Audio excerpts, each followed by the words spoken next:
السلام عليكم. بالله عليك يا شيعي أعطيني وقت، يعني قليل من وقتك الثمين، ونشوف مقارنة مثلا بين طالبان وبين الحركات الشيعية. أنت تعرف يا شيعي أن الحركات السنية بمجرد ما تكون هناك حركة سنية مسلحة أو كذا على طول تقاتل الاحتلال، سواء في فلسطين، سواء في العراق، سواء في سوريا، سواء في أفغانستان. تمام. بينما الشيعة بمجرد ما يتدين الشيعي على طول يقوم على الاحتلال، لأنه يعتقد أن الاحتلال لم يكسر أضلاع الزهراء، ولم يغيب المهدي عج، ولم يقيد الحيدر الكرار مثل الجمل المخشوش. بينما أهل السنة أو المسلمين هزموا العترة الخالقة وقيدوا العترة الخالقة وسردبوا العترة الخالقة، فيكلم نفسه: سوف أتعاون مع الاحتلال الذي لم يرفس العترة الخالقة ضد من رفسوا العترة الخالقة. تمام. إذن الشيعي مجرد ما تكون له حركة يكون عميل مباشرة بدون يعني أشياء ثانية. شوف يا شيعي، السرقة، مع أن العراق مثلا فيه احتياطي كبير جدا، الرابع أو الثالث في العالم، مع كل الدعم الدولي ومع الدعم الأمريكي والبريطاني والقوات المتعددة الجنسيات للشيعة، إلا أنهم سرق ولا حتى لم يوفروا الكهرباء والماء. بينما مثلا طالبان السنية محاصرة من كل الدول، ومع ذلك شوف كم الدولار مقابل 88 ريال فقط أفغاني، بينما هو مقابل مثلا ممكن 30,000 تومان إيراني أو 34,000، وما أدري كم بالليرة اللبنانية، وما أدري كم بالدينار العراقي. مع أن عندكم يا شيعة دعم، وعندكم احتياطي، وعندكم دعم دولي وكل شيء. شفت كيف أنتم سرق؟ لأنكم تعتقدون أن أموال الدولة كلها حلال، كل واحد يسرق الثاني، المعممين يسرقون والشيعي العادي يسرق، كلكم سرق، أرواحي لكم الفداء.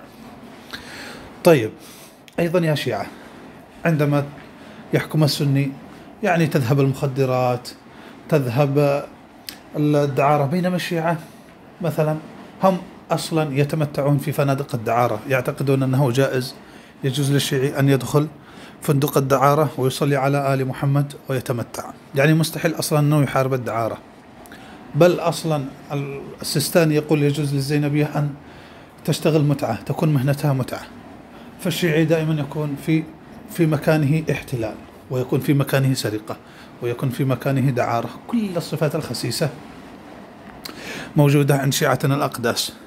بينما طالبا شوف كيف الحجاب، ما شاء الله، كيف الستر، كيف يعني يضربون بيد من حديد ضد مروج المخدرات وضد العاهرين إلى آخره.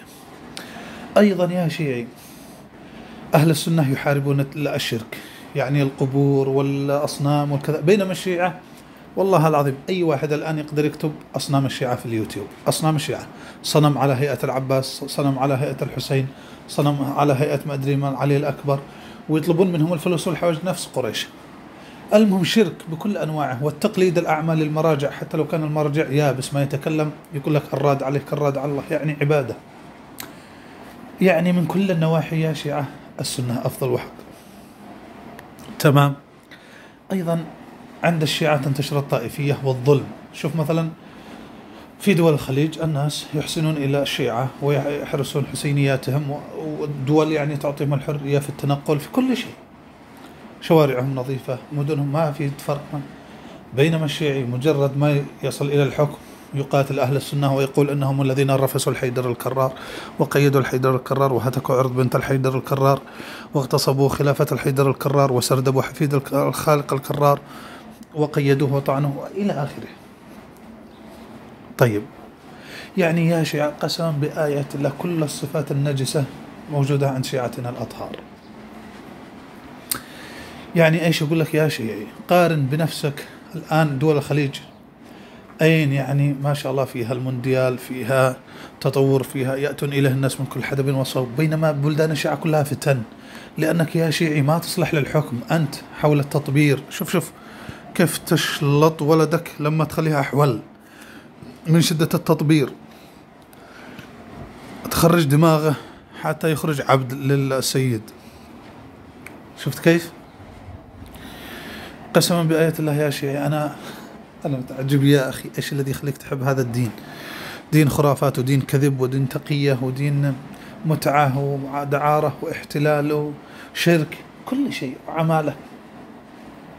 أليس كذلك؟ لا تنكر شيعتنا الأقدس، والله العظيم هذه الحقيقة. شوف كيف الأمن والأمان مثلا في أفغانستان، الناس حبوا الدولة، حبوا الحكم، حبوا رغم الحصار الدولي. أما أنت يا شيعي ما تقدر تحكم أصلا، أولا لأنك سارق وتعتقد أن أموال الدولة مباحة، ولأنك طائفي. كل ما شفت واحد قلت هذا رافس الحيدر الكرار، هذا مقيد الحيدر الكرار، هذا هاتك عرض بنت الحيدر الكرار، هذا مسردب المهدي. ما قدر المهدي يطلع بسبب هذا الذي أمامي. المهم كيف تصلح حاكما يا شيعي؟ ولذلك يا شيعة الحمد لله والله العظيم، حتى لو أنا ملحد، حتى لو أنا أي شيء، ضروري أواجه الشيعة، لأنهم آلة دمار وآلة حرب وآلة فساد. يعني سرق، كذابين، غدارين، لا يرعون جميلا، عباد بشر، عباد قبور، عباد أعمدة، أي شيء شيعي يعبده. فهمت يا شيعتنا الأقداس؟